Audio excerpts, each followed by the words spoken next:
ക്രിസ്തുവിനെ അറിഞ്ഞ് ക്രിസ്തുവിൻ്റെ അനുഗ്രഹങ്ങൾ പ്രാപിക്കുമ്പോൾ നമുക്ക് അത് വിളിച്ചു പറയാതെ പറ്റില്ല.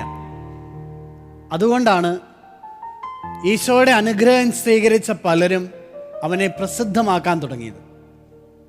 അപ്രകാരം തങ്ങളുടെ ജീവിതത്തിൽ ക്രിസ്തു ചൊരിഞ്ഞ അനുഗ്രഹങ്ങൾ വിളിച്ചു പറയുന്നവരുടെ സാക്ഷ്യമാണ് യൂത്ത് ഐക്കണിലൂടെ നമ്മൾ കൊണ്ടുവരിക. ഇപ്പോൾ നമ്മോട് ക്രിസ്തു ജീവിതത്തിൽ ചൊരിഞ്ഞ അനുഗ്രഹങ്ങളെക്കുറിച്ച് സംസാരിക്കുവാൻ ഹന്നായുണ്ട്. ഹന്നായെ ക്ഷണിക്കുന്നു.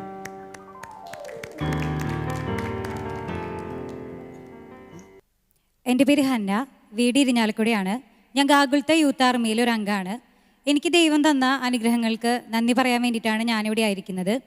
എല്ലാ വർഷവും ഗാഗുൽത്തയിൽ മുടങ്ങാതെ ധ്യാനം കൂടുന്ന ഒരാളാണ് ഞാൻ. കഴിഞ്ഞ വർഷം ഇതുപോലെ തന്നെ ഗാഗുൽത്തയിൽ ധ്യാനം കൂടാനായിട്ട് വന്നു. അപ്പോൾ 2 നിയോഗമാണ് എനിക്കുണ്ടായിരുന്നത്. ഒന്നാമത്തെ കാര്യം എൻ്റെ ചേട്ടൻ്റെ ജോലി ശരിയാവണം, രണ്ടാമത് എൻ്റെ ജോലിക്കാരും റെഡിയാവണം. അപ്പോൾ അതിന് വേണ്ടിയിട്ട് നിയോഗം എടുത്തിട്ട് പ്രാർത്ഥിച്ചിട്ട് വന്നു. അങ്ങനെ ധ്യാനം കൂടിയപ്പോൾ കൗൺസിലിംഗ് സെക്ഷൻ അറ്റൻഡ് ചെയ്യാനായിട്ട് പറ്റി. അങ്ങനെ കൗൺസിലിംഗ് ചെയ്യാൻ പോയപ്പോൾ ബ്രദർ പറഞ്ഞു, നിൻ്റെ ചേട്ടൻ 6 മാസത്തിനുള്ളിൽ പുറത്തു പോവും, അവനവിടെ സ്ഥിരമായിട്ടൊരു ജോലി ഉണ്ടായിരിക്കുമെന്ന് പറഞ്ഞു. അത് കേട്ടപ്പോൾ ആകെ ഒരു കൺഫ്യൂഷനായിരുന്നു. കാരണം അവനെ ഇപ്പോൾ ഒരു നല്ല ജോലി കിട്ടി അവൻ എവിടെ പോയാലും 1 മാസം കഴിയുമ്പോൾ തിരിച്ചു വരുന്ന ഒരാളാണ് അവൻ. അങ്ങനെയുള്ള അവൻ എങ്ങനെയാണ് അവിടെ സ്ഥിരമായിട്ട് കണ്ടിന്യൂ ചെയ്യുക എന്ന കാര്യത്തിൽ ഞങ്ങൾക്ക് വീട്ടുകാർക്ക് എല്ലാവർക്കും ഒരു കൺഫ്യൂഷൻ ഉണ്ടായിരുന്നു. എങ്കിലും ദൈവത്തിൽ വിശ്വസിച്ച് ഞങ്ങൾ പ്രാർത്ഥിച്ചു. അത് കഴിഞ്ഞ് അടുത്ത മാസമായപ്പോൾ അവന് പുറത്തു പോകാനായിട്ടുള്ള ഒരു അവസരം വന്നു കിട്ടി. ബ്രദർ പറഞ്ഞ പോലെ തന്നെ അതെല്ലാം ശരിയായി. 6 മാസം കൊണ്ട് അവൻ പുറത്തു പോയി. പക്ഷേ എന്നാലും ഞങ്ങൾക്ക് വീട്ടിലെ അമ്മയ്ക്കൊക്കെ നല്ല ടെൻഷനാണ്. ഇവൻ പറഞ്ഞ പോലെ കേരളത്തിന് പുറത്തു പോയാലും ഇന്ത്യക്ക് പുറത്തു പോയാലും 1 മാസം കഴിഞ്ഞ് തിരിച്ചു വരേണ്ട ആളാണ്. പക്ഷെ അവൻ ദൈവാനുഗ്രഹം കൊണ്ട് ഇപ്പോഴും അവിടെ കണ്ടിന്യൂ ചെയ്യാണ്. ഇപ്പോൾ 1 വർഷത്തിനടുത്തായി അവൻ അവിടെ നിൽക്കണു. ദൈവം തന്ന ഈ അനുഗ്രഹത്തിന് നന്ദി പറയാണ്. അതുപോലെ തന്നെ എൻ്റെ ജോലിക്കാരും എനിക്ക് ശരിയായി കിട്ടി.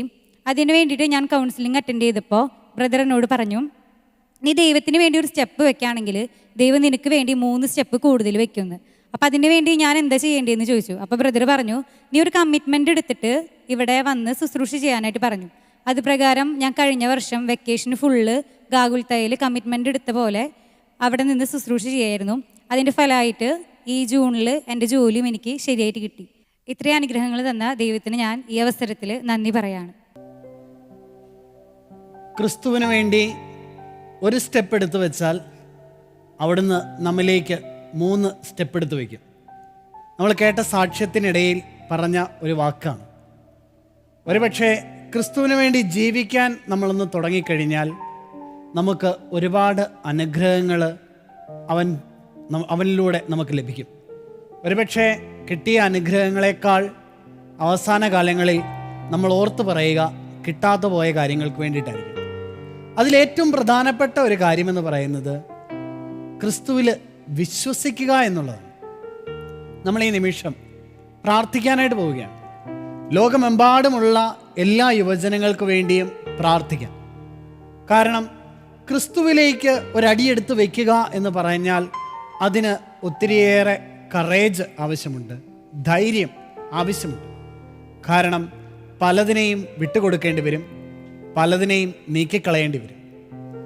ഈ നിമിഷം ലോകമെമ്പാടുമുള്ള എല്ലാ യുവജനങ്ങളെയും ഓർത്ത് പ്രാർത്ഥിക്കുമ്പോൾ വളരെ പ്രത്യേകമായി ധൈര്യം നഷ്ടപ്പെട്ടു പോയ എല്ലാ യുവജനങ്ങളെയും തമ്പുരാൻ്റെ തിരുസന്നിധിയിലേക്ക് സമർപ്പിക്കാം. ഒരുപക്ഷെ കളിയാക്കലുകൾ ഭയന്ന്, ഒരുപക്ഷെ ജീവിതത്തിൽ ഉപേക്ഷിക്കേണ്ടി വരുന്ന കാര്യങ്ങളെ ഓർത്ത് അങ്ങനെ ക്രിസ്തുവിന് വേണ്ടി ജീവിക്കാനായിട്ട് മടിച്ചു നിൽക്കുന്ന, എന്നാൽ അതിയായ ആഗ്രഹമുള്ളിലുള്ള, ധൈര്യം വിട്ടുപോയ എല്ലാ യുവജനങ്ങളെയും സമർപ്പിച്ച് പ്രാർത്ഥിക്കാം. നമുക്ക് ഒരു നിമിഷം കരങ്ങൾ കോർത്ത് പിടിച്ച് പ്രാർത്ഥിക്കുമ്പോൾ കണ്ണുകൾ അടച്ച് നമ്മൾ എല്ലാ യുവജനങ്ങൾക്ക് വേണ്ടിയും പ്രാർത്ഥിക്കാം. നമുക്കൊരു നിമിഷം എഴുന്നേറ്റ് കരങ്ങൾ കോർത്ത് പിടിച്ച് നമുക്ക് പ്രാർത്ഥിക്കാം. ഈ കരങ്ങൾക്ക് അപ്പുറം ഒരു യുവജനമുണ്ട്, ഒരു യുവാവുണ്ട്, ഒരു യുവതിയുണ്ട്. ആ യുവാവിനെയും യുവതിയെയും ഓർത്തെടുത്ത് നമ്മൾ പ്രാർത്ഥിക്കുകയാണ്.